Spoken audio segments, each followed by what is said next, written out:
오늘의 정석입니다. 김정수 전문가 연결하겠습니다. 안녕하세요. 네, 안녕하세요. 네, 이 시간에 현금을 좀 마련을 해두자. 그리고 강한 기회가 왔을 때까지는 일단은 좀 가지고 있자 얘기를 해주셔서 아마 김정수 전문가의 투자 전략 따라하시는 분들은 지금 현금이 꽤 있으실 겁니다. 그렇다면은 지금 온 이 타이밍이 기회라고 보시는지, 어제 워낙에 좀 많이 밀려서 기준 라인으로 제시해 주셨던 부분들을 대체로 좀 이탈을 해 있는 상황이거든요. 시장 어떻게 좀 봐야 될지, 그리고 대응 전략까지 알려주세요. 저희는 한 260포인트 정도 폭락했을 때, 그때 매수를 좀 했는데요. 2880에서 2850 구간에 여러분들에게 좀 매도 의견을 드리면서 좀 현금을 아껴두자, 남겨두자는 전략을 좀 제시를 해드렸었고, 그리고 2780, 이거 바닥 아니고, 그 다음에 2710에서 확인이 필요한데, 여기서 이제 삼성전자나 현대자동차나, 하이닉스, 이런 주식들이 주도하는 흐름이 아니다. 그래서 이제 2650까지 열어놔야 된다고 했고, 요때가 이제 어제였었잖아요. 어제 제가 그런 말씀을 드렸을 거예요. 2650에서, 반등이 나왔을 때는 6개의 종목이 이 흐름을 주도를 해야 된다. 그래야 의미가 있는 거다라고 말씀을 좀 드렸었고, 여기서 이 6개의 종목은 삼성전자, SK 하이닉스, 현대차, KB금융, 기아, HD 현대일렉, 이번 구간에 좀 자금을 끌고 왔었던 이런 주식이라고 했잖아요. 그리고 이게 붕괴됐었을 때 시나리오도 생각을 해야 된다. 그런 말씀을 좀 드렸었잖아요. 이 붕괴됐었을 때는 뭐가 핵심이냐면은 이 신용, 청산, 그 다음에 이제 반대 매매. 요게 핵심이에요. 그러니까 비자발적 강제 매각. 그래서 제가 부동산을 경매로 비유를 해서 여러분들에게 설명을 드렸을 겁니다. 근데 이게 그 당시에는 그냥 그런가 보다 하는데, 어제 막상 폭락이 나오니까 알면서도 잘 못할 거예요, 여러분. 그죠? 막 260포인트, 270포인트까지 폭락 나올 때까지 기다릴 수 있는 사람이 몇 명이나 있을까요? 그리고 저 당시에는 주식들이 10% 막 이렇게 20% 폭락하고 있는 구간이고, 해외 시장 같은 경우도 한 4, 5% 이상 폭락하고 있는 구간이고, 아무것도 기회 안 들어올 텐데. 재밌는 거는 2880에서 2850에 현금 매도 의견을 드렸던 사람이잖아요. 그리고 이게 처음이 아니잖아요. 작년도에는 2350이었고. 그죠? 이게 지금 계속 반복되지 않습니까? 그리고 오늘 시장을 보게 되면은 다 하루 종일 다 걱정거리만 있잖아요. 해외 시장 나스닥 2년 내 최대폭, 그 다음에 기업들과 관련되어서 경기 침체 관련돼서 이런 내용 되게 많지 않습니까? 그럼 왜 2880에서는 매도 의견 안 줍니까? 그 사람들은? 왜 일 다 터진 다음에 시장에 대해서 경기 침체를 이야기를 하죠? 정작 필요할 때는 얘기 안 하고. 그러니까 주식 투자하시는 분들은 요 본질을 깨트릴 필요가 있다고 생각을 해요. 돈이 제일 중요한 거예요, 여러분. 돈은 선행인 거고, 그 다음에 나오는 건 다 후행이에요. 다 결과를 짜맞히는 거라고. 저는 현재 시장에 대해서 제일 중요하게 보고 있는 거를 여러분들에게 분명히 말씀드렸어요. 신용 청산, 그 다음에 이 반대 매매. 이게 제일 중요한 거예요, 여러분. 지금 구간에서. 중동 전쟁 관련된 리스크도 좀 있고요. 그 다음에 국내 주요 기업들의 어떤 실적, 그 다음에 어제 우리나라 주식에 폭락들이 좀 있었지 않습니까? 이런 것들이 굉장히 좀 시장 불안감을 키우고 있는데, 그거를 그 전으로 한번 가보라는 얘기죠. 그 전으로. 왜 2880에서 시장이 더 못 가느냐, 이거. 왜 매수 유동성이 안 됐느냐. 돈이 안 됐기 때문에 그런 거. 이익이 안 될 것 같으니까. 그러면은 이익이 되게끔 만들어야죠. 그러면 시장을 폭락시켜야죠, 여러분. 매수 유동성이 적다는 얘기는 2800대에서 먹을 게 별로 없다라고 투자 주체들이 생각한 거잖아요. 이게 중요한 거예요. 돈이 안 된다고 생각하니까 그냥 뺀 거고, 여기에 수많은 변수들이 시장에서 이제 악재로 작용을 하는 거고요. 그러면은 주가를 올라서 돈을 벌 수도 있지만 주가를 하락을 시키면서 돈을 벌 수도 있는 거잖아요. 그러면 돈을 하락을 시켰을 때, 돈을 회수했을 때 돈 벌 수 있는 방법이 뭐가 있습니까?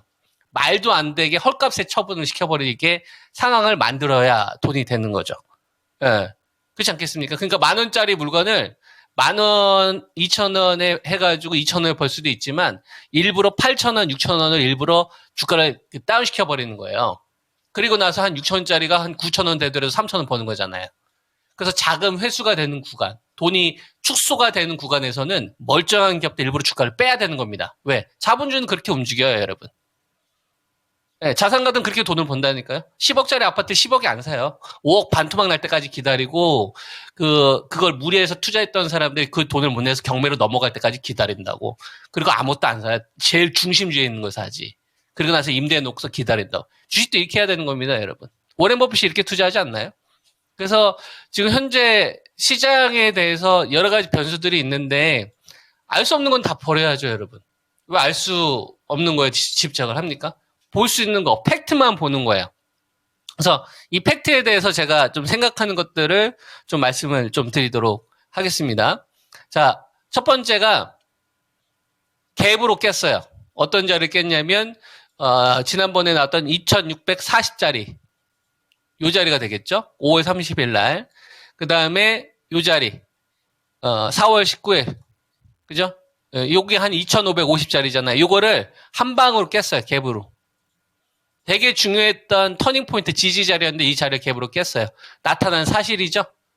그죠? 그러면 뭐 해야 됩니까? 지지 해야 됩니다. 인정하셔야 돼요? 아시겠죠? 2550과 2650은 저항으로 바뀐 거예요. 저거 제압하기 전까지는 알 수가 없는 거예요. 저 자리가 지지가 저항으로 바뀌고, 이건 팩트. 오케이? 그리고 나서 이제 차후의 상황 그때 가서 고민을 해야 되는 거고. 그 다음에 두 번째, 알 수 있는 건 뭐가 있을까요? 8월, 이번 주에 이제 목요일날 만기일이 있고, 그 다음에 이 엔켈이 이 청산에 의해서 시장이 폭발했잖아요.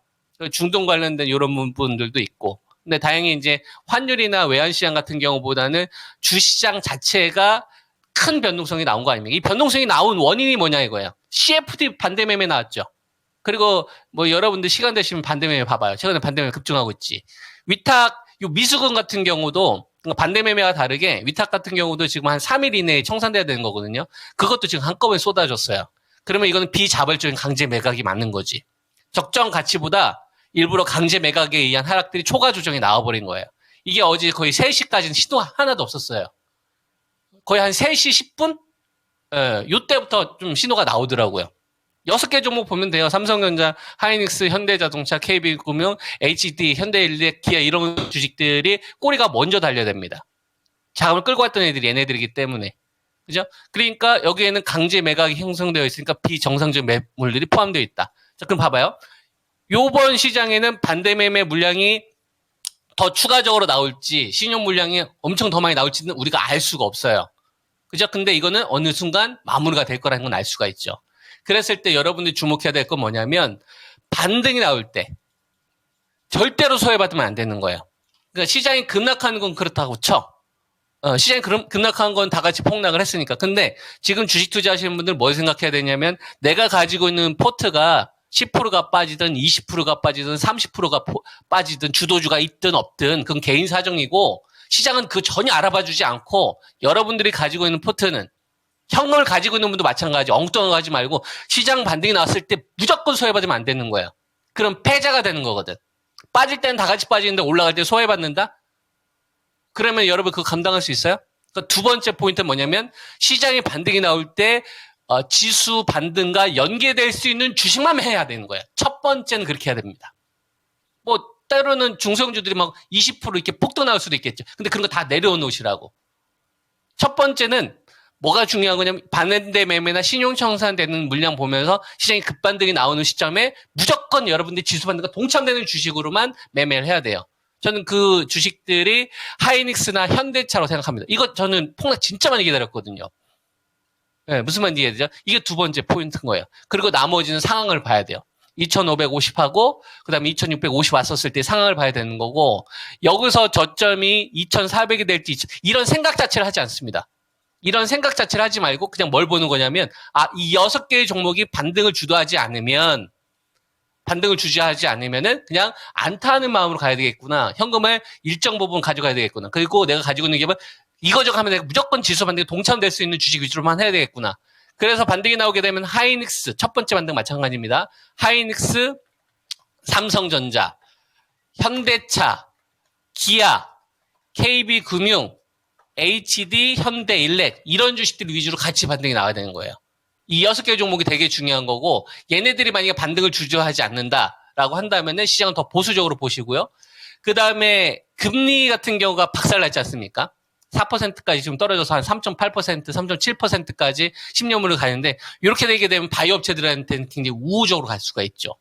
그래서 삼성바이오로직스나 셀트리온이나 제가 유한양 같은 계좌보호구역 종목으로 여러분한테 이야기해드렸는데 오히려 이런 기업들은 시장에서 계속 대안으로 더 작용할 수 있을 것 같으니까 바이오 쪽 가지고 계신 분들은 이 삼총사 위주 쪽으로 이번에 포트 구성을 하시면서 이 전략을 가져가는 게 어떻겠느냐 이런 말씀을 드리도록 하겠습니다. 네.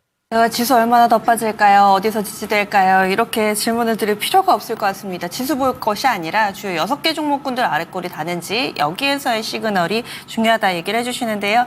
기억하겠습니다. 내일 뵙겠습니다. 네, 이렇게 해서 토마토 투자자문의 김정수 운영위원 함께했습니다.